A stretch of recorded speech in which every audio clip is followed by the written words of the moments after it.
जय हिंद प्यारे बच्चों। मैं जितेंद्र कुमार पांडे आपका स्वागत करता हूं आपके अपने ही YouTube platform target with Jitendra पर। प्यारे बच्चों, यूपी बोर्ड 2026 की परीक्षा के क्रम में आज हम लोग क्लास 12th इंग्लिश का मॉडल पेपर देखने वाले हैं और ये मॉडल पेपर आपका है 9वां। परीक्षा की संपूर्ण तैयारी होगी, कंप्लीट प्रिपरेशन फॉर एग्ज़ाम। इसके लिए आप लोग चैनल को सब्सक्राइब कर लीजिए, बेल आइकन दबा दीजिए, साथ ही साथ क्लास को लाइक करके इसे अपने मित्रों के पास में शेयर कर दीजिए। अंत तक ज़रूर देखिए जिससे आपको पूरे सिलेबस से संबंधित प्रश्नों के बारे में जानकारी मिल सके। और चलिए हम शुरुआत करते हैं और देखते हैं पहले प्रश्न से। पहला प्रश्न आप लोगों का होता है सेक्शन ए यानी कि रीडिंग वाला सेक्शन। इसमें क्या कह रहा है? Read the following passage carefully and answer the questions that follow.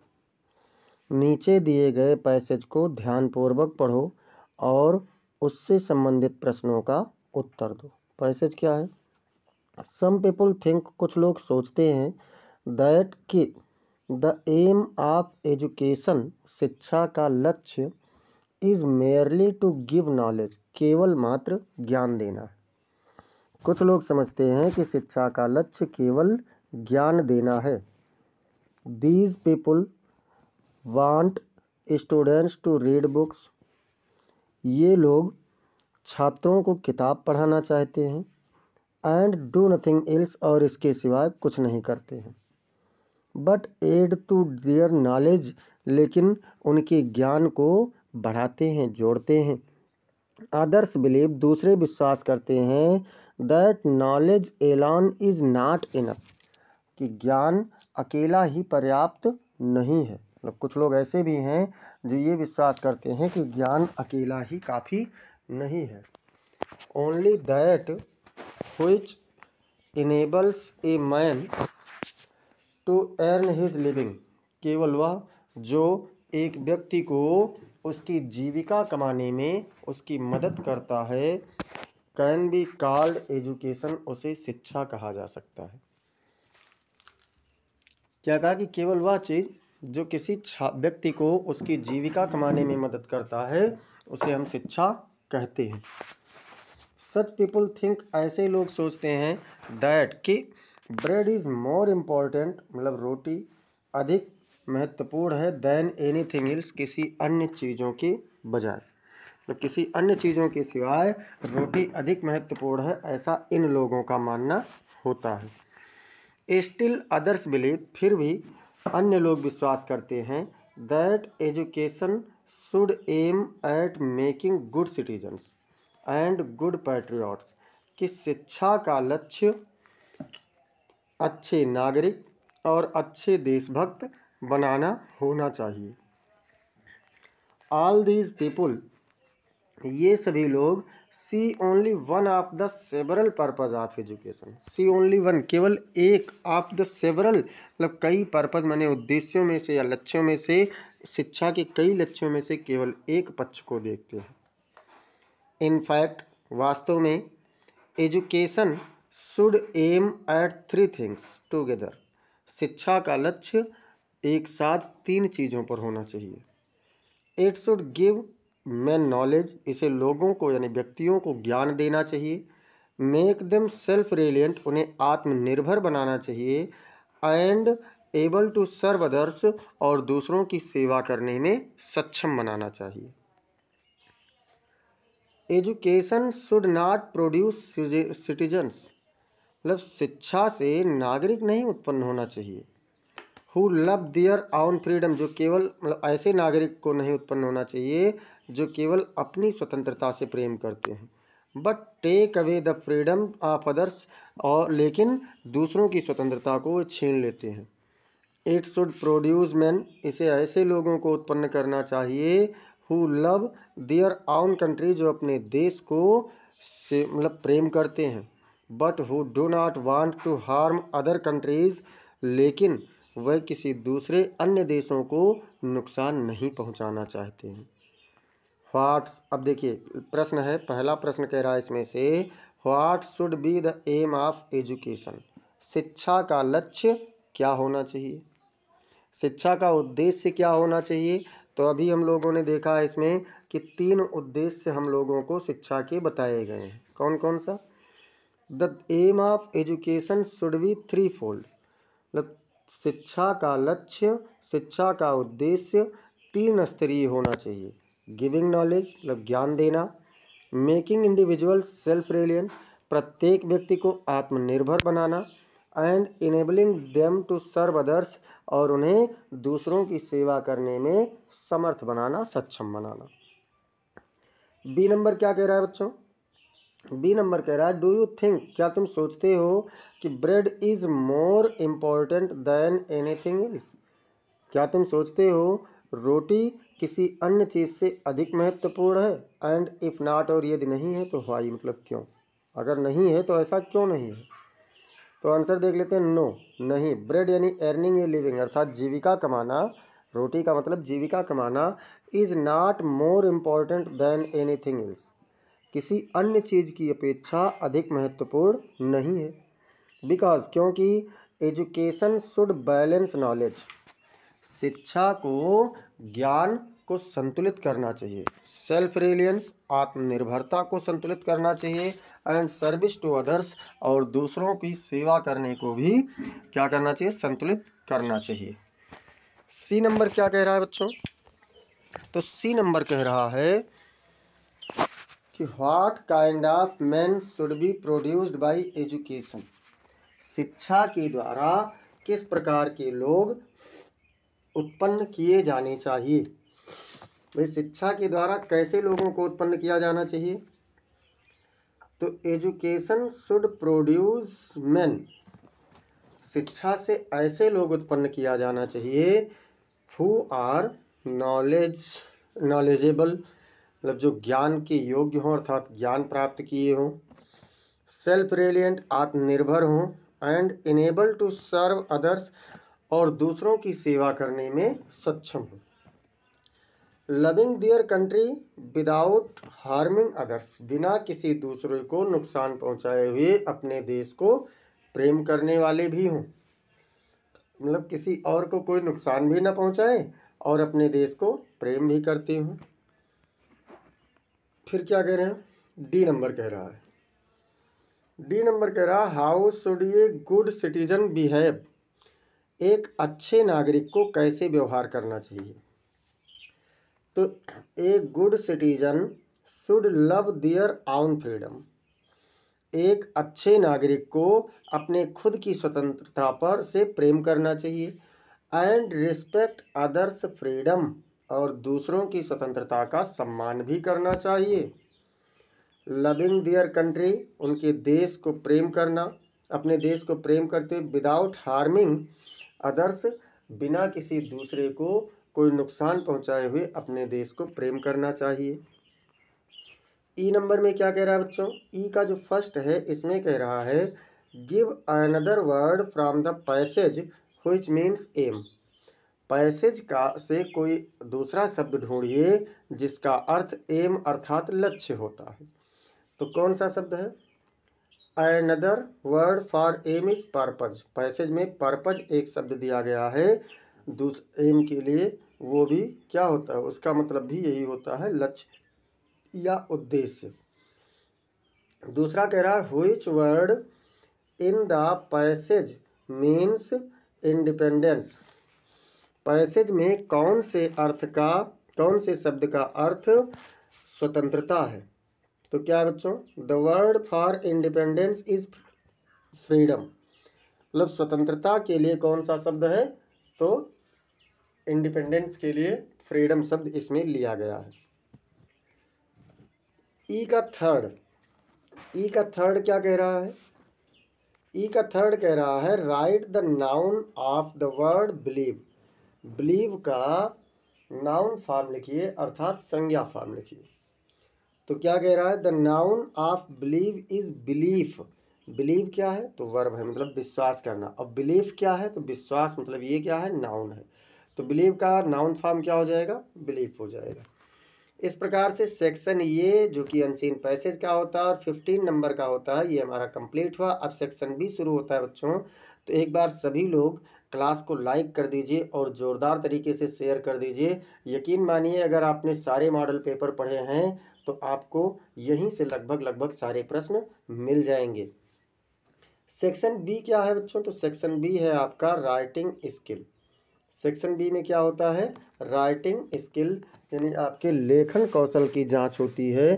Question number 2 और 3 इसके अंतर्गत आता है। 2 कह रहा है right an article on any one of the following topics in about 100 to 150 words.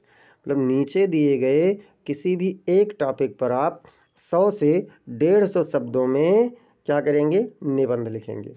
पहला क्या कह रहा है? Steps for making cities clean, शहरों को स्वच्छ बनाने के कदम। दूसरा है place of a teacher in society, समाज में एक अध्यापक का स्थान। और तीसरा है role of women in modern India, आधुनिक भारत में महिलाओं की भूमिका। तो चलिए हम लोग देखते हैं place of a teacher in Indian society, मतलब भारतीय समाज में अध्यापक की भूमिका। तो देखते हैं a teacher plays a vital role in shaping society. Vital मतलब अहम या महत्वपूर्ण कह सकते हैं। एक अध्यापक समाज का आकार देने में महत्वपूर्ण भूमिका निभाता है। They are the backbone of the education system, वह शिक्षा प्रणाली की रीढ़ की हड्डी हैं। बैकबोन मीन्स रीढ़ की हड्डी। तो क्या कहा गया कि वह शिक्षा प्रणाली की रीढ़ की हड्डी हैं। Imparting knowledge and values to students. Imparting मतलब बांटते हुए, नॉलेज मतलब ज्ञान, एंड वैल्यूज़ और मूल्य, टू स्टूडेंट्स मतलब छात्रों को ज्ञान और मूल्यों को बांटते हुए वह शिक्षा प्रणाली की रीढ़ की हड्डी हैं। Teachers inspire, motivate and guide students. अध्यापक छात्रों को प्रेरित करते हैं, उनका मार्गदर्शन करते हैं और उन्हें प्रशंसित करते हैं। Helping them become responsible citizen, उन्हें एक जिम्मेदार नागरिक बनने में उनकी मदद करते हुए ये करते हैं। फिर क्या कह रहे हैं? Their influence extends beyond the classroom. Their influence, उनका प्रभाव, एक्सटेंड्स मतलब विस्तृत है, फैलता है, बियॉन्ड द क्लासरूम, क्लासरूम के बाहर भी, यानी उनका प्रभाव क्लासरूम के बाहर भी दिखता है। Impacting the community and society at large, मतलब समुदाय और समाज में एक विस्तृत रूप से प्रभाव डालता है। दे फोस्टर क्रिटिकल थिंकिंग, वह एक कह सकते हैं क्रिटिकल यानी बहुत गहन विचार को उत्पन्न करते हैं, गहन सोच को उत्पन्न करते हैं। क्रिएटिविटी मतलब रचनात्मकता उत्पन्न करते हैं। एंड सोशल स्किल्स और सामाजिक कुशलता विकसित करते हैं। Essential for individual and national growth, मतलब व्यक्तिगत और राष्ट्रीय विकास के लिए जो बहुत अधिक महत्वपूर्ण है। Teachers deserve respect and recognition for their contributions, अध्यापक अपने योगदान के लिए, कंट्रीब्यूशन मतलब योगदान, अध्यापक अपने योगदान के लिए सम्मान और पहचान प्राप्त करते हैं। दियर डेडिकेशन एंड हार्ड वर्क, उनका समर्पण और कठिन परिश्रम shape the future of society, समाज के भविष्य का आकार निर्धारित करता है।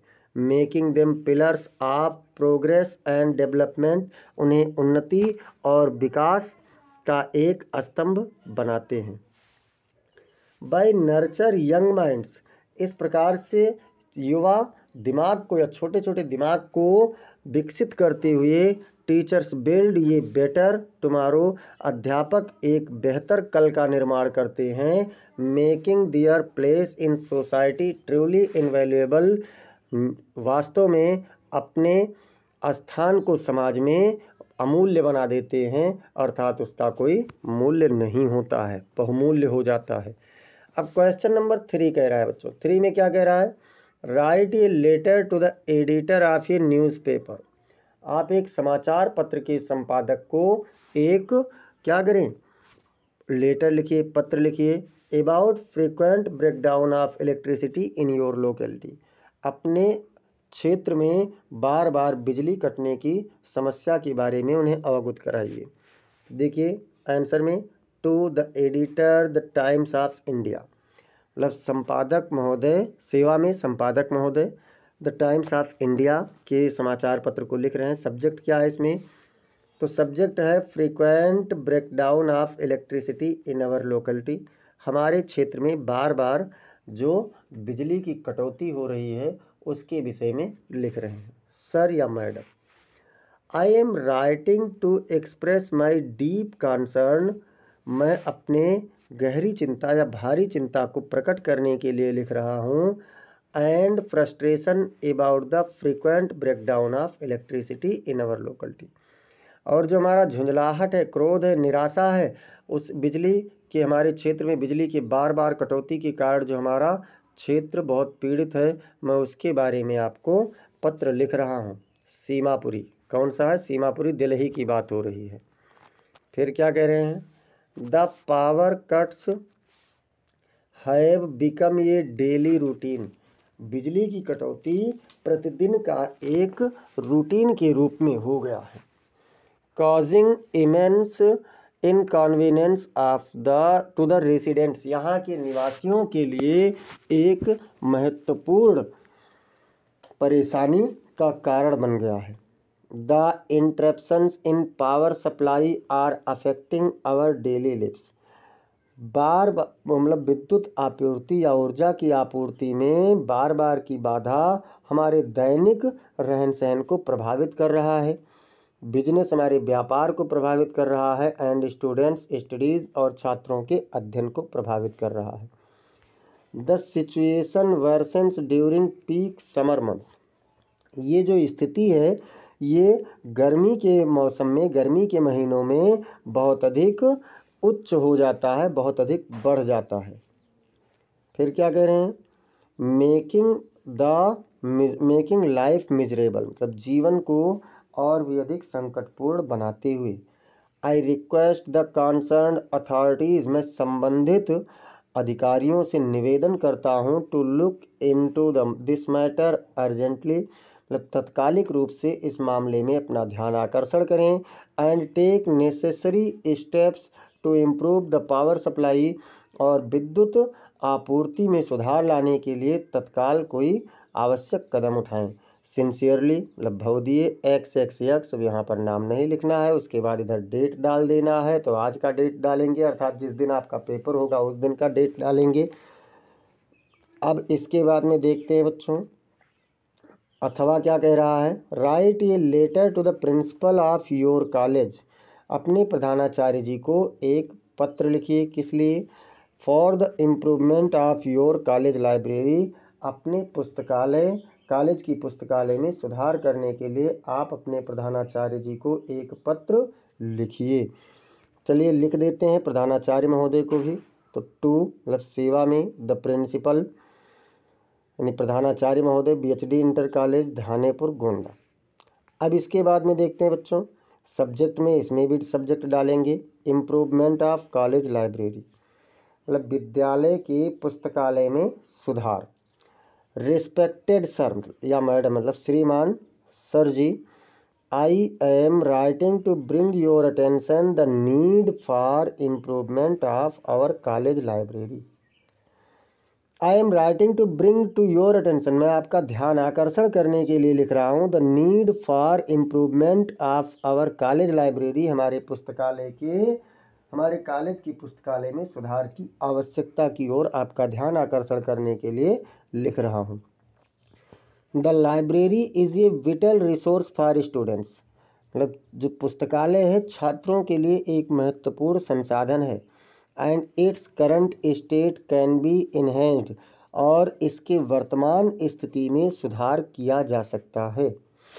I suggest adding more recent publications, मैं इसमें कुछ और हालिया के संपादन को जोड़ने का निवेदन करता हूँ।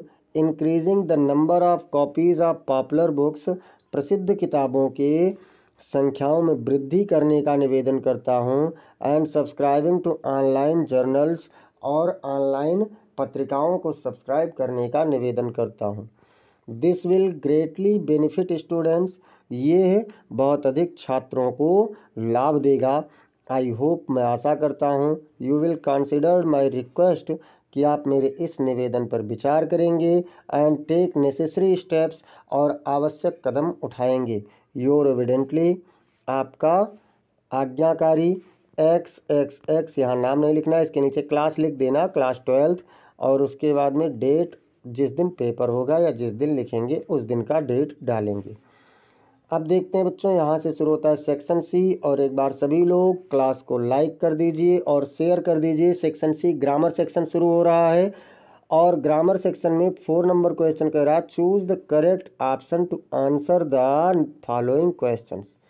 नीचे दिए गए प्रश्नों का उत्तर देने के लिए सही विकल्प का चयन कीजिए। तो क्या कह रहा है, one who looks at the bright side of things is called.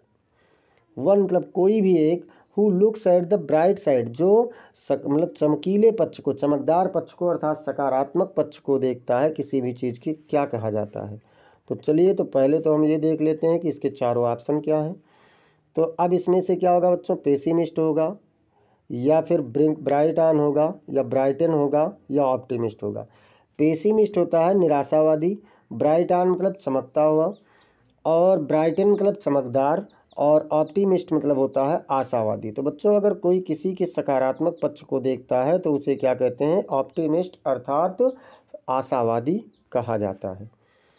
अब इसके बाद में देखते हैं बी नंबर क्या कह रहा है। तो बी नंबर कह रहा है, the apple of one's eye, मतलब आँखों का तारा होना, या से जिसको हम लोग कहते हैं, यहाँ पर क्या कहा गया कि आँख का सेब होना, तो ऐसा नहीं, आँखों का तारा होना मीन्स क्या होता है, इसका अर्थ ए टीयरफुल आई, मतलब एक अश्रुपूर्ण आँख, या फिर the most tender part of an eye, एक आँख का सबसे नाजुक सबसे कोमल हिस्सा, या फिर एक costly treatment of an eye, एक आँख की बहुत महंगा उपचार, या फिर वेरी डियर, बहुत प्रिय। तो बच्चों, आँखों का तारा होना मतलब क्या होता है, अत्यधिक प्रिय होना, अर्थात चौथा ऑप्शन आपका इसके लिए सही उत्तर हो जाएगा। आपको बता दें, एक एक विकल्प 2-2 नंबर का है। अगर आपका एक प्रश्न गलत हुआ तो 2 नंबर जाएगा, और अगर एक सही हुआ तो सीधे सीधे 2 नंबर आएगा। सी पे कह रहा है, the synonym of industrious is. Industrious का सिनोनिम क्या है, पर्यायवाची क्या है, इंडस्ट्री है, या फैक्ट्री है, या इंडस्ट्रियल है, या हार्ड वर्किंग है। तो बच्चों, इंडस्ट्रियस मतलब होता है परिश्रमी, इंडस्ट्री मतलब होता है उद्योग, फैक्ट्री मतलब कारखाना, इंडस्ट्रियल मतलब औद्योगिक, ये सभी नहीं होंगे। इंडस्ट्रियस का क्या होगा, हार्ड वर्किंग होगा, अर्थात परिश्रमी होगा। अब इसके बाद में देखते हैं डी नंबर क्या कह रहा है, the antonyms of arrival is. Arrival का एंटोनिम बताना है, अराइवल मतलब पहुंचना, और इसका एंटोनिम अर्थात विलोम बताना है। क्या होगा, राइवल होगा, या सर्वाइवल होगा, या रैप्चर होगा, या फिर डिपार्चर होगा। तो क्या होगा बच्चों, अराइवल मतलब पहुंचना, और डिपार्चर मतलब प्रस्थान करना अर्थात विदाई। तो इसलिए इसका भी चौथा ऑप्शन सही उत्तर हो जाएगा। इसके बाद में आता है ई नंबर। ई नंबर पर क्या कह रहा है, ई नंबर कह रहा है, what is the time in your watch. तुम्हारी घड़ी में क्या समय है। अब कह रहा है, which word in this sentence is an error. इस वाक्य में कौन से शब्द में एक गलती है। व्हाट में गलती है, या टाइम में गलती है, या फिर इन में गलती है, या वॉच में गलती है। तो बच्चों, व्हाट बिल्कुल सही है, प्रश्नवाचक वाक्य है, टाइम भी सही है, इसमें भी कोई गलती नहीं है, वॉच भी सही है, लेकिन इन नहीं होना चाहिए, यहाँ पर बाई होना चाहिए। जब घड़ी का समय पूछते हैं तो क्या होता है, बाई होता है, इन वहाँ पर नहीं होता है। इसके बाद में देखते हैं क्वेश्चन नंबर 5, और क्वेश्चन नंबर 5 में क्या आ गया। अब यहाँ से ग्रामर में रिटन वाला है, change any one of the following into indirect narration. आप किसी भी एक को, नीचे दिए गए वाक्यों में से किसी एक को क्या करें, इनडायरेक्ट नरेशन में, अप्रत्यक्ष कथन में बदल दें। अब कह रहा है, मोहन सेड टू रीता, मोहन ने रीता से कहा, what are you doing here, तुम यहाँ क्या कर रही हो। तो देखिए यहाँ पर मोहन, अच्छा ये वाला जो आपका रिपोर्टेड स्पीच है इंट्रोगेटिव सेंटेंस में है, इसलिए क्या करेंगे, सेड टू को आस्क्ड में बदल देंगे, मोहन आस्क्ड रीता। और रिपोर्टेड स्पीच आपका क्वेश्चन वर्ड से शुरू है, व्हाट से, तो व्हाट को ही कंजक्शन लगा लेंगे। यू की चेंजिंग रीता से करेंगे तो हो जाएगा सी। और ये आपका है प्रेजेंट कंटिन्यूअस, जाएगा पास्ट कंटिन्यूअस में तो वाज हो जाएगा डूइंग, और हियर का दियर हो जाएगा। तो क्या हो जाएगा बच्चों, Mohan asked Rita what she was doing there. Mohan ने रीता से पूछा कि वह वहाँ पर क्या कर रही थी। अब इसके बाद में क्या कह रहे हैं बच्चों, दूसरा नंबर इसमें क्या कह रहा है, तो दूसरा वाला कह रहा है the teacher said to the students, अध्यापक ने छात्रों से कहा, do not quarrel with one another, एक दूसरे के साथ झगड़ा मत करो। अब क्या हो जाएगा, तो द टीचर अध्यापक ने, देखिए do not quarrel with one another, एक दूसरे के साथ झगड़ा मत करो, ये आपका क्या है, तो ये आप लोगों का है कौन सा वाक्य बच्चों, इम्परेटिव सेंटेंस है। और इम्परेटिव सेंटेंस है, मना कर रहा है तो फॉरवर्ड कर देंगे, तो the teacher forward the students, to लगाएंगे, डू नॉट को हटा देंगे, बाकी शेष वैसे ही जोड़ देंगे, to quarrel with one and other. अब देखते हैं बी नंबर पर। बी नंबर कह रहा है, क्या कह रहा है, combine any one of the following as directed, किसी भी एक को जैसा निर्देश दिया गया है आप जोड़ दीजिए। तो क्या कह रहा है, वेयर इज़ ही गोइंग, वह कहाँ जा रहा है। और दूसरा इसमें आई डू नॉट नो, मैं नहीं जानता हूँ, इसे जोड़कर बनाना है कॉम्प्लेक्स सेंटेंस में। तो क्या करेंगे बच्चों, आई डू नॉट नो, मैं नहीं जानता हूँ। अच्छा मैं क्या नहीं जानता हूँ, कि वह कहाँ जा रहा है, वेयर लगाएंगे और he is going. I do not know where he is going, मैं नहीं जानता हूँ कि वह कहाँ जा रहा है। ये आप लोगों का बन गया क्या, तो ये बन गया आपका कॉम्प्लेक्स सेंटेंस। अब इसके बाद में देखते हैं दूसरा क्या कह रहा है, तो इसमें से दूसरा कह रहा है I will complete it in time, मैं इसे निश्चित समय पर, मतलब समय के भीतर पूरा कर लूँगा। आई एम श्योर, मुझे विश्वास है, क्या कहा, मुझे विश्वास है मैं इसे पूरा कर लूँगा। इनटू सिंपल सेंटेंस, इसे साधारण वाक्य में बदलना है। तो कैसे बदलेंगे, देखिए श्योर है ना, आई एम श्योर, तो श्योर को ही कर लीजिए, श्योरली उसके बाद कामा लगा दीजिए, I will complete it in time, मतलब निश्चित रूप से मैं इसे समय के भीतर पूरा कर लूँगा। अब सी नंबर इसमें क्या कह रहा है, तो सी नंबर कह रहा है बच्चों, सी नंबर कह रहा है ट्रांसफॉर्म, क्या कह रहा है, transform any one of the following as directed, मतलब किसी एक को आपको वैसा करना है जैसा आपको निर्देश दिया गया है। इसमें क्या कह रहा है, Bombay is the biggest city in India, Bombay Bharat में सबसे बड़ा शहर है। अब बदलना किसमें, इनटू कंपैरेटिव डिग्री, इसे कंपैरेटिव डिग्री में करना है। तो भैया चर्चा किसके बारे में हुई, तो बॉम्बे, तो बॉम्बे इज़, अब जो द बिगेस्ट है इसको कंपैरेटिव में लाएंगे तो बिगर हो जाएगा, तो बॉम्बे इज़ बिगर देन लगाएंगे, उसके बाद में एनी अदर या सम अदर। अच्छा जब यहाँ पर वन ऑफ लगा होता तो मेनी अदर या मोस्ट अदर लगता, तो ऐसा तो कुछ है नहीं, तो क्या करेंगे, any other city in India, यानी Bombay is bigger than any other city in India, Bombay Bharat में अन्य किसी भी शहर से बड़ा है। अब इसमें क्या कह रहे हैं दूसरा, no sooner did the train stop, यानी जो ही ट्रेन को रुकते हुए देर नहीं लगी, देन आई गॉट डाउन, कि मैं नीचे उतर गया। कह रहे हैं इनटू अफर्मेटिव सेंटेंस, उसे अफर्मेटिव में बदल दीजिए, तो नो सूनर देन का अर्थ भी ज्यों ही त्यों ही होता है, तो एज सोन एज का भी वही होता है, तो क्या करेंगे, as soon as the train stop, मतलब ज्यों ही ट्रेन रुकी, आई गॉट डाउन, त्यों ही मैं नीचे उतर गया। और इस प्रकार से आपका सी वाला यानी कि ट्रांसफॉर्मेशन भी हो गया। अब डी नंबर पर कह रहा है बच्चों, correct any one of the following sentences, मतलब नीचे दिए गए वाक्यों में से किसी एक को सही कीजिए। क्या कह रहा है, he treated me as if I was a king, उसने मेरे साथ ऐसा व्यवहार किया मानो मैं एक राजा था। क्या कहा, कि उसने मेरे साथ ऐसा व्यवहार किया मानो मैं एक राजा था। तो इसको बनाएंगे तो क्या हो जाएगा, ही ट्रीटेड मी, उसने मेरे साथ व्यवहार किया, एज इफ मानो आई वर ए किंग। सही कैसे होगा, देखिए जब एज इफ लगा हो तो इसके बाद में चाहे जो भी करता हो सबके साथ वर का प्रयोग होता है, वाज का प्रयोग नहीं होगा। तो आई वर ए किंग, और ये आपका हो गया सही। फिर कह रहे हैं India is confident to beating Australia in cricket, Bharat cricket में ऑस्ट्रेलिया को हरा देने में पूर्ण रूप से विश्वास से भरा हुआ है, यानी आत्मविश्वासी है। अब इसमें क्या करेंगे बच्चों, तो टू बीटिंग, देखिए गलत यहीं पर है ना, टू के बाद में वर्ब की फर्स्ट फॉर्म होती है, आईएनजी फॉर्म नहीं होती है, तो इसे ही आपको सही कर देना है। और क्या कर देना है, India is confident to beat Australia in cricket, और ये आपका हो गया सही। अब इसके बाद में हम लोग चलते हैं ई नंबर पर, और ई नंबर क्या कह रहा है, तो ई नंबर कह रहा है use any one of the following pairs of words in your आउन सेंटेंसेस।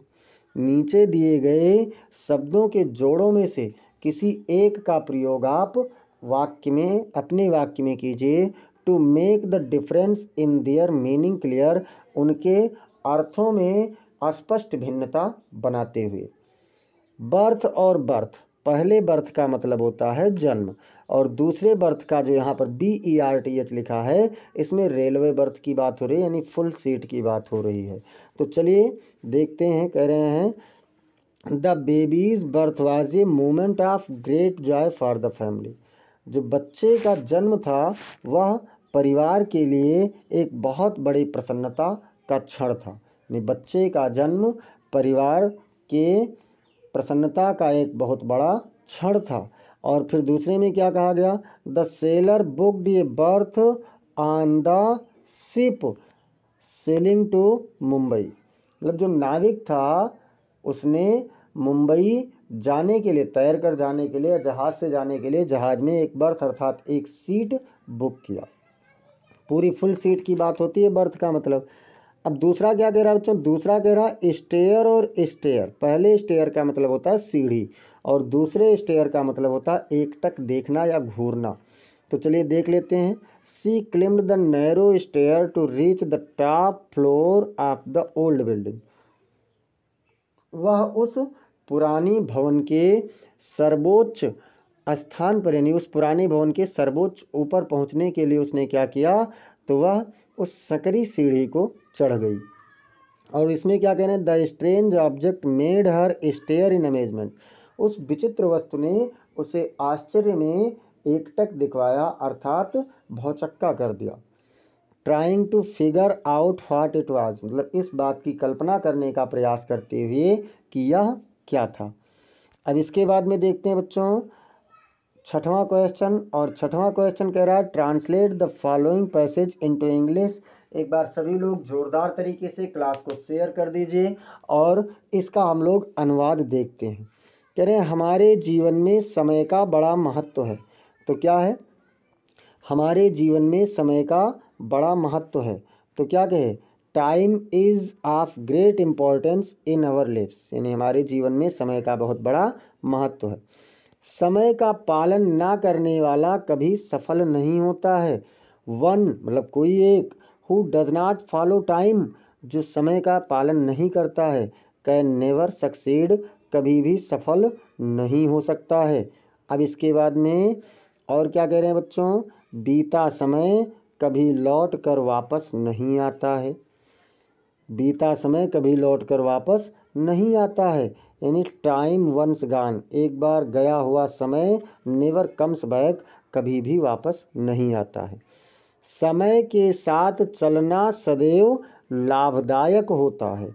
समय के साथ साथ चलना सदैव लाभदायक होता है, यानी moving with time is always beneficial, अर्थात समय के साथ चलना सदैव लाभदायक होता है।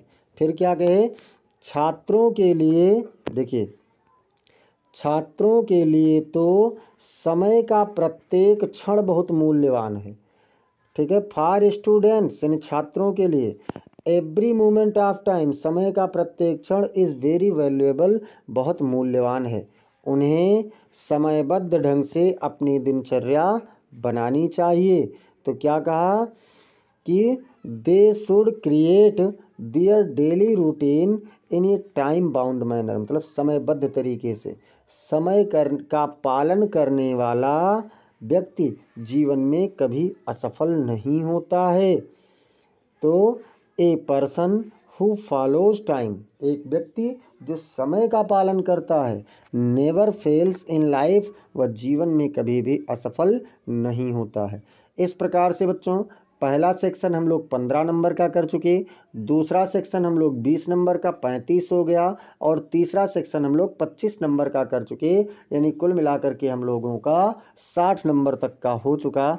अब हम लोग देखेंगे सेक्शन डी यानी लिटरेचर वाला सेक्शन। अब यहाँ से शुरुआत होता है, तो एक बार जोरदार तरीके से क्लास को आप लोग शेयर कर दीजिए और इसे आप लोग लाइक भी कर दीजिए। और चलिए हम लोग देखते हैं अब इस सेक्शन को।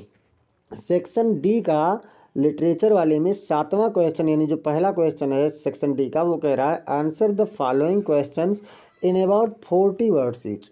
आप प्रत्येक प्रश्नों का उत्तर लगभग 40 शब्दों में देना है। कितने शब्दों में? तो लगभग 40 शब्दों में देना है, जिसमें आपका पहला क्वेश्चन कह रहा है Whom did M. Hamel blame for not paying proper attention to the study of French? M Hamel ने फ्रेंच के अध्ययन पर उचित ध्यान न देने के लिए किसे दोषी ठहराया है? किसे दोषी ठहराया बच्चों? तो M Hamel blamed the parents and the people of Alsace. M Hamel ने माता पिता और अल्सास के लोगों को दोषी ठहराया है for not paying proper attention to the study of French. French के अध्ययन पर उचित ध्यान न देने के लिए एम हैमेल ने किसे दोषी ठहराया? तो अल्सास के लोगों और माता पिता को दोषी ठहराया है। As they prioritised sending their children to work, जैसा कि वह अपने बच्चों को कार्य पर भेजने में प्राथमिकता देते हैं ओवर एजुकेशन, शिक्षा के अतिरिक्त, शिक्षा के बजाय। And he also blamed himself for occasional negligence, और कभी कभार की उपेक्षा के लिए उन्होंने अपने आप को भी दोषी ठहराया है। अथवा मान लो आप इसे नहीं कर पा रहे हैं, तो अथवा कह रहा है, अथवा में क्या कह रहा है? Where is Seemapuri situated, Seemapuri कहाँ स्थित है?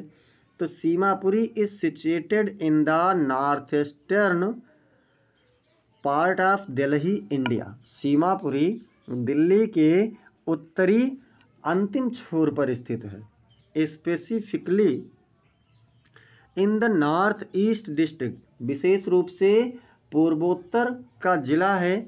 It is a backward area, यह एक पिछड़ा हुआ क्षेत्र है। मतलब पाठ के अकॉर्डिंग पिछड़ा हुआ क्षेत्र ही तो है। अब देखिए उन दोनों में से ए में जो अथवा करके था और उसमें दोनों में से कोई एक करना था। अब यहाँ पर बी में कह रहा है what was the childhood incident that made Douglas afraid of water, वह कौन सी बचपन की घटना थी जिसने डगलस को पानी से भयभीत कर दिया था? तो द चाइल्डहुड इंसिडेंट मतलब बचपन की घटना, that made Douglas afraid of water, जिसने डगलस को पानी से भयभीत कर दिया था। वाज मतलब थी, क्या था? When he was nearly ड्राउन्ड at the YMCA pool, जब वह लगभग YMCA तालाब में डूब चुके थे। एट द एज ऑफ 10 और 11, 10 या 11 वर्ष की उम्र पर। A big boy tossed him into the deep and, एक बड़े लड़के ने उन्हें गहरे पानी की ओर उछाल दिया था। And Douglas sank to the bottom, और डगलस तली तक डूब गए थे। एक्सपीरियंसिंग इंटेंस फियर, एक बहुत गहरा भय का अनुभव करते हुए। And a sense of death, और मृत्यु की एक समझ का अनुभव करते हुए। लिविंग ए लास्टिंग इम्पैक्ट, जिसने उनके ऊपर एक कभी ना समाप्त होने वाला प्रभाव छोड़ दिया था। अथवा मान लो आप उसे नहीं कर पा रहे हैं, तो आप इसे कर लेना। व्हाट हैपेंड, क्या हुआ? व्हेन चर्च क्लॉक स्ट्रक 12, जब चर्च की घड़ी ने 12 बजाया। तो जब चर्च की घड़ी ने 12 बजाया तो उस समय क्या हुआ था? When the church clock struck 12, जब चर्च की घड़ी ने 12 बजाया। M Hamel stood up, M Hamel खड़े हो गए। रोट मतलब लिखा। वाइव ला फ्रांस मतलब फ्रांस जिंदाबाद। ऑन द ब्लैक बोर्ड मतलब श्यामपट पर उन्होंने लिखा। And dismissed the students marking the end of his teaching career, और अपने उस शिक्षण का कार्यकाल को, कैरियर को अंत का संकेत करते हुए छात्रों को उस दिन का छुट्टी दे दिया। अब इसके बाद में देखते हैं बच्चों 8वां क्वेश्चन। 8वां क्वेश्चन कह रहा है answer any one of the following in about 80 words. किसी भी एक का आप 80 शब्दों में उत्तर दीजिए। और देखते हैं कि पहला प्रश्न क्या है। 2 दिया जाएगा, कोई एक करना होगा।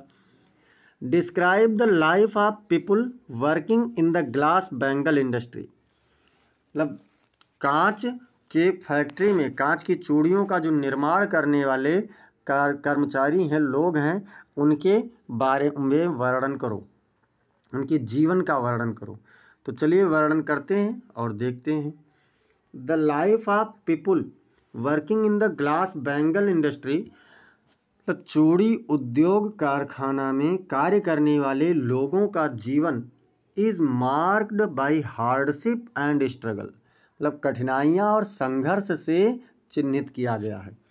सविता, ये यंग वुमेन, मतलब सविता एक छोटी महिला, एक युवा महिला, वर्क्स टायरलेसली, मतलब बिना थके हुए कार्य करती है। Her hands stained with burns and scars, उसके हाथ जलने से और दागों से खुरदुरे हैं।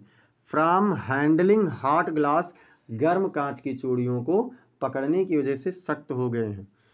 सी टॉयल्स इन ए स्मॉल डिंगी रूम, वह एक छोटे से बदबूदार कमरे में परिश्रम करती है, कार्य करती है। Her eyes strained from focusing on intricate designs, उस दुर्लभ डिज़ाइन यानी तौर तरीकों पर कार्य करने की वजह से उसकी आंखें अभ्यस्त हो गई हैं, धीरे धीरे सिकुड़ रही हैं। The work is labour intensive, मतलब ये कार्य अत्यधिक परिश्रम का है। And the pay is meagre, और भुगतान बहुत थोड़ा सा है, भुगतान बहुत थोड़ा सा है और वर्क बहुत अधिक है। डिस्पाइट द चैलेंजेस, इन चुनौतियों के बावजूद भी Savita continues to work, Savita कार्य करना जारी रखती है। Driven by the need to support her family, अपने परिवार की मदद करने की आवश्यकताओं से प्रेरित होकर वो कार्य कर रही है।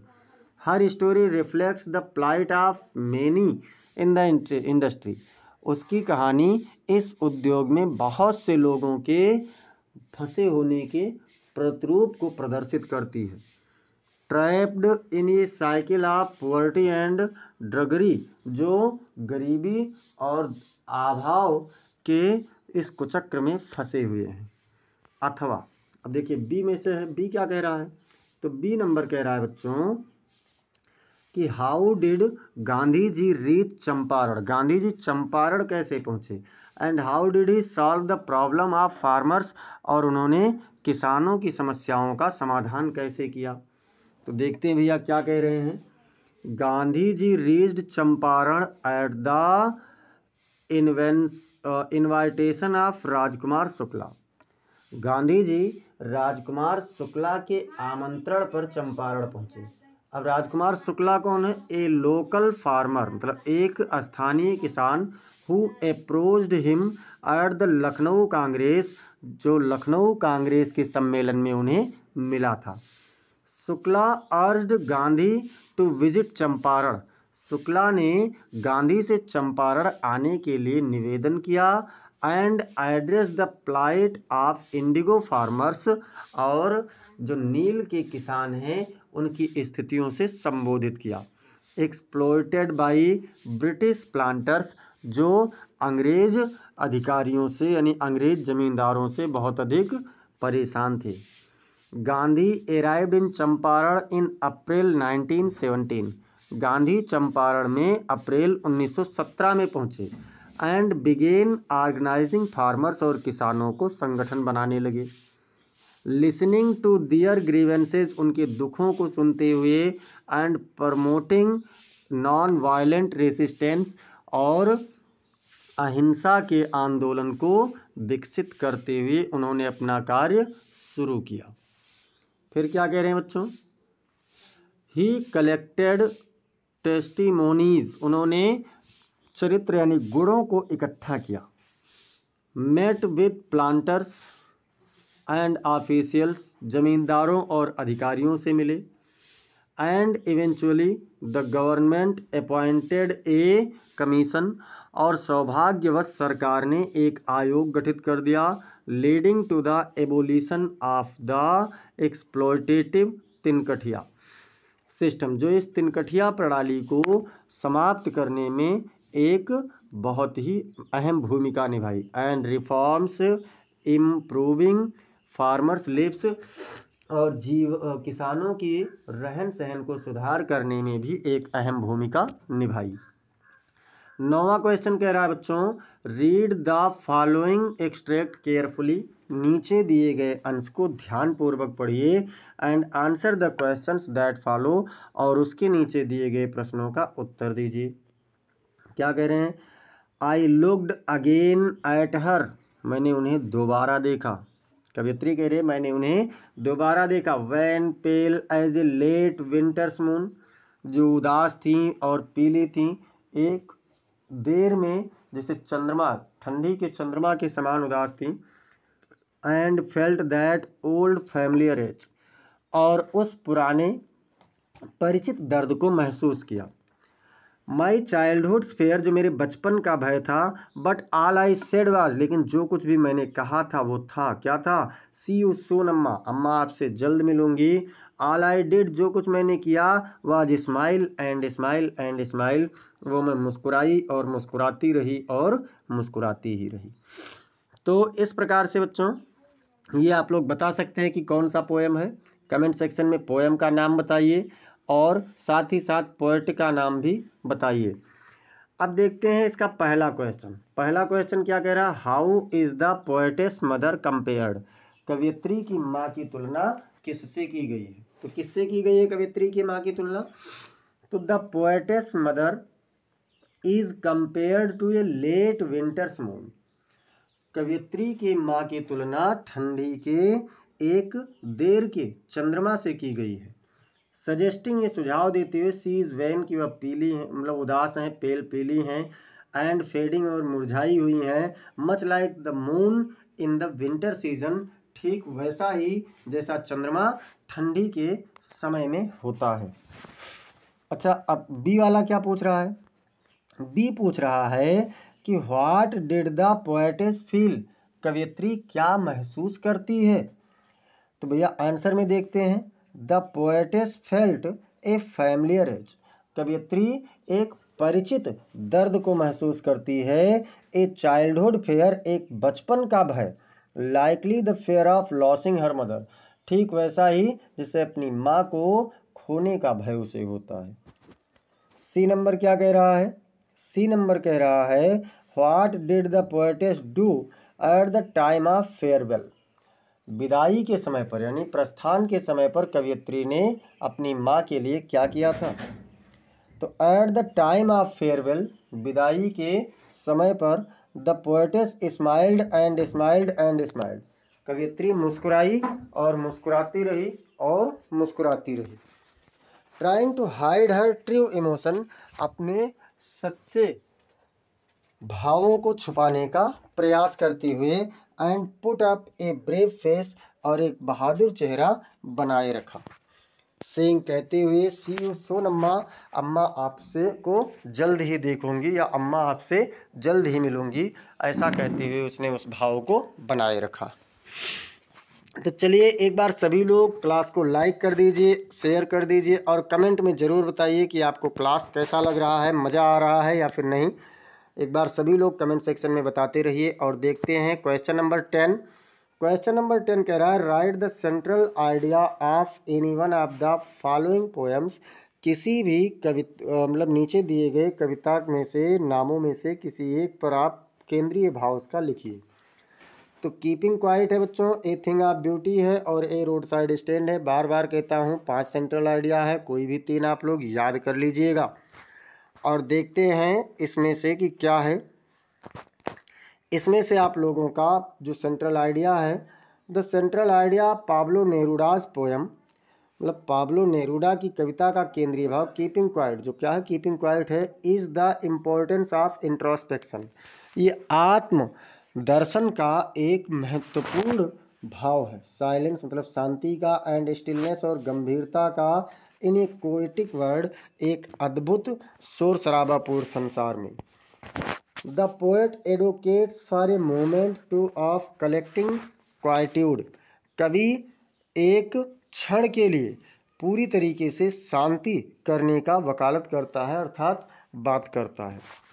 Where people cease their activities, जहाँ पर लोग अपने क्रियाकलापों को रोक दें, बंद कर दें, and reflect on their actions, और अपने कार्यों को प्रभावित कर दें, मतलब परावर्तित कर दें, इमोशंस अपने भावों को, and connections और अपने लगावों को पुनः वो परावर्तित कर सकें। The silence is not just the absence of noise, शांति केवल शोर शराबों का बंद हो जाना ही नहीं है या अनुपस्थित होना ही नहीं है, but a catalyst for understanding, बल्कि अपने आप को समझने का एक उत्प्रेरक है। यूनिटी एकता का, एंड हार्मोनी और संयम के लिए यह एक उत्प्रेरक है। Neruda emphasise the need to pause. Neruda रुकने की आवश्यकता को दृढ़तापूर्वक कहते हैं। Introspect and reconnect with one self and nature.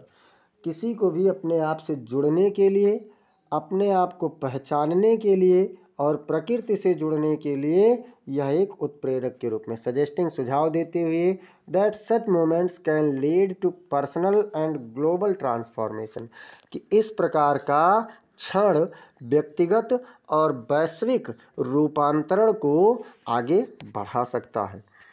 अब देखते हैं क्वेश्चन नंबर 11। क्वेश्चन नंबर 11 कह रहा है बच्चों, answer the following questions in about 40 words each. नीचे दिए गए किसी भी प्रश्न का 40 शब्दों में प्रत्येक का उत्तर दीजिए। और पहला प्रश्न इसमें से क्या कह रहा है, what was the astrologer role in the story the tiger king. The tiger king कहानी में इस ज्योतिषी की क्या भूमिका थी। तो द एस्ट्रोलॉजर प्रेडिक्टेड, ज्योतिषी ने भविष्यवाणी किया, the tiger Kings death would be caused by A tiger. ज्योतिषी ने भविष्यवाणी किया कि बाघ राजा की मृत्यु एक बाघ के द्वारा होगी। Promoting the king to kill 99 tigers, जिसने बाघ राजा को यानी राजा को 99 बाघों को मारने के लिए प्रेरणा दे दी। This prophecy symbolised the inevitability of fate, ये भविष्यवाणी उसके भाग्य का पूरी तरीके से एक दूसरे से मिला जुला हुआ प्रतीक है। अल्टीमेटली फुलफिल्ड, जो अंततः पूरी होती है। When the king died from A wooden toy tiger, जब राजा एक लकड़ी के बाघ से, खिलौने वाले बाघ से मर जाता है। आयरॉनिकली द 100 टाइगर, जो एक प्रतीकात्मक रूप से 100वां बाघ था। और अथवा में क्या कह रहा है बच्चों, अथवा कह रहा है why was Sadao sent to America. Sadao को अमेरिका क्यों भेजा गया। व्हेन ही वाज 22, जब वह 22 साल का था तो उसे अमेरिका क्यों भेजा गया। तो यह Sadao was sent to America at 22, Sadao को 22 वर्ष की उम्र पर अमेरिका भेजा गया to specialise in surgery and medicine, मतलब शल्य चिकित्सा और किसमें, और औषधि में विशेषज्ञता, कुशलता प्राप्त करने के लिए भेजा गया। To broaden his medical knowledge, अपने औषधीय ज्ञान एंड स्किल्स और कुशलता को विस्तृत करने के लिए। And to become a renowned surgeon, और एक प्रसिद्ध सर्जन बनने के लिए उसे भेजा गया था। फुलफिलिंग हिज फादर्स विशेज, अपने पिता की इच्छा को पूरा करते हुए। And Japan's need for skilled medical profession, और प्रोफेशनल्स, और जापान के एक कुशल औषधीय व्यवसाय की आवश्यकता को देखते हुए उसे इसके लिए भेजा गया था। अब देखते हैं इसमें बी नंबर क्या कह रहा है। बी नंबर कह रहा है हु वाज हना, हना कौन थी, और हाउ डिड हना मीट सदाओ, हना सदाओ को कैसे मिली। तो देखते हैं भैया कि हना कौन थी और वह सदाओ को कैसे मिली। हना वाज डॉक्टर सदाओज वाइफ। हना सदाओ की पत्नी थी। ए जापानी सर्जन, जो एक जापानी शल्य चिकित्सक था। दे मेट इन अमेरिका, वह अमेरिका में मिले व्हाइल स्टडिंग, जब अध्ययन कर रहे थे। इंट्रोड्यूस्ड एट ए प्रोफेसर्स डिनर पार्टी, एक प्रवक्ता के रात्रि भोज की पार्टी में एक दूसरे से वह परिचित हुए। सदाओ परस्यूड हर आफ्टर कन्फर्मिंग, सदाओ से ये पहले कन्फर्म होने अर्थात विश्वस्त होने के बाद उसने उसे मनाया और ये कन्फर्म हुआ कि हर जापानीज हेरिटेज की, उसकी सांस्कृतिक विरासत जापानी विरासत की थी। Due to his father's traditional values, अपने पिताजी के पारंपरिक मूल्यों के कारण उसने ऐसा किया था। अथवा क्या कह रहा है बच्चों? अथवा कह रहा है और में how was dairy impressed by lamb, dairy lamb से कैसे प्रभावित हुआ? तो dairy was impressed by mister Lamb's kindness, dairy mister lamb की दयालुता से प्रभावित था। पॉजिटिव आउटलुक, उनके सकारात्मक पक्ष से प्रभावित था। एंड एक्सेप्टेंस, और स्वीकृति से प्रभावित था। डिस्पाइट हिज आउन फिजिकल इम्पेयरमेंट, अपने खुद के व्यक्ति मतलब शारीरिक परिवर्तन होने के कारण भी। Mister Lamb's words of encouragement, श्रीमान लैम का जो उत्साह के शब्द थे, and emphasis on inner beauty, और आंतरिक सुंदरता पर जो दृढ़ता के शब्द थे, रिसोनेटेड विद डेरी, और डेरी के साथ घुल मिल गए। Helping him confront his insecurities, उसकी असुरक्षाओं का उसे सामना करने में उसकी मदद करते हुए। And consider a different perspective on life, और जीवन के बारे में एक अलग अवधारणा को धारित करते हुए। अब देखते हैं क्वेश्चन नंबर 12 और लास्ट क्वेश्चन है। सभी लोग एक बार जोरदार तरीके से लाइक और शेयर कर दीजिए और ज़्यादा से ज़्यादा लोगों को जोड़ लीजिए। क्वेश्चन नंबर 12 कह रहा है answer any one of the following questions in about 80 words, मतलब नीचे दिए गए किसी भी एक प्रश्न का आप 80 शब्दों में उत्तर देते हुए उसका मतलब उत्तर दीजिए। Describe Antarctica in your own words on the basis of the lesson, कह रहे हैं कि journey to the end of the earth, मतलब journey to the end of the earth पाठ के आधार पर अंटार्कटिका का अपने शब्दों में वर्णन कीजिए। तो चलिए देखते हैं भैया। Antarctica is a breathtakingly beautiful and isolated continent, Antarctica सांस लेता हुआ यानी जीवित, सुंदर और एकांत महाद्वीप है। Characterised bye it's expensive white landscape, जो अपने विस्तृत सफ़ेद भूभाग से बहुत ही अधिक विस्तृत था। अनइंटरप्टेड ब्लू हॉरिजन, मतलब बिना किसी बाधा के निर्बाध रूप से नीला क्षितिज था। एंड स्योरल 24 आवर ऑस्ट्रल समर लाइट, और जो जब सूर्य दक्षिणी ध्रुव पर होता है तो उसमें पूरी तरीके से गर्मी का प्रकाश, 24 घंटे गर्मी का प्रकाश पाता है। It is a place of immense silence, ये एक गहरे शांति का स्थान है। Interrupted only by the occasional avalanche, जो आर कैल्विंग आइस शीट्स, जो कभी कभी केवल बर्फ की चद्दरों के सरकने या टूटने से प्रभावित होता है। The continent is home to a vast area of wildlife, यह महाद्वीप एक विस्तृत जंगली जीवन का क्या है, घर है। From microscopic Mises and mites, मतलब सूक्ष्मदर्शी से देखे जाने वाले छोटे छोटे कणों से लेकर के टू मैजेस्टिक ब्लू व्हेल्स, विस्तृत नीली व्हेल तक यहाँ पर पाए जाते हैं। And icebergs as big as countries, और यहाँ के जो बर्फ़ के चट्टान हैं उतने बड़े बड़े हैं जितने कि एक देश हैं। Antarctica holds secrets of the to the earth's past present and future, Antarctica पृथ्वी के अतीत, वर्तमान और भविष्य के रहस्यों को पकड़े हुए है। With 90% of the planets ice stored here, यहाँ पर पूरे ग्रह का 99% बर्फ यहीं पर संग्रहित है। इट इज़ ए प्लेस, यह एक ऐसा स्थान है where geological history is trapped, जहाँ पर भौगोलिक इतिहास फंसा हुआ है। Revealing clues about the supercontinent Gondwana, जो गोंडवाना के एक विस्तृत मतलब उपमहाद्वीप गोंडवाना का रहस्यों को प्रकट करता है। इवोल्यूशन एंड एक्सटेंशन, मतलब कह सकते हैं वाष्पोत्सर्जन और संघनन, सब कुछ यहाँ पर है। द कॉन्टिनेंट्स फ्राजिल इकोसिस्टम, जो इस महाद्वीप का नाजुक पारितंत्र है। Makes it a crucial indicator of climate change, ये इसे एक जलवायु परिवर्तन का एक नाजुक संकेतक के रूप में दर्शाता है।